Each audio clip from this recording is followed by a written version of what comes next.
எறும்பும் பட்டாம்பூச்சியும் கதையை பார்த்துடலாமா? ஒரு அழகான தோட்டத்தில் ஒரு எறும்பும் ஒரு பட்டாம்பூச்சியும் வாழ்ந்தன. பட்டாம்பூச்சி தினமும் பூவிலிருந்து பூவுக்கு பறந்து விளையாடிக்கொண்டே இருந்தது. ஆனால் எறும்பு மட்டும் தினமும் உணவு சேகரித்து தனது கூட்டில் வைத்து கொண்டிருந்தது. ஒரு நாள் பட்டாம்பூச்சி சிரித்து கொண்டு, "எதற்கு இவ்வளவு கஷ்டப்படுகிறாய்? வாழ்க்கையை சந்தோஷமாக அனுபவி" என்று சொன்னது. எறும்பு அமைதியாக, "இன்று உழைத்தால் நாளை கவலை இருக்காது" என்று பதிலளித்தது. சில நாட்களில் பெரிய மழை பெய்தது.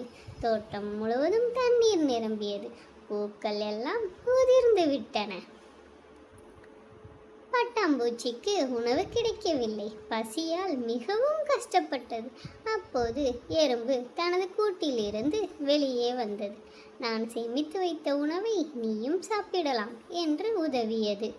பட்டாம்பூச்சி தனது தவறை உணர்ந்து, "இனிமேல் நேரத்தை வீணாக்காமல் உழைப்பேன்" என்று கூறியது. கதை சொல்லும் நீதி: உழைப்பு மற்றும் சேமிப்பு வாழ்க்கையில் நம்மை காப்பாற்றும். நன்றி.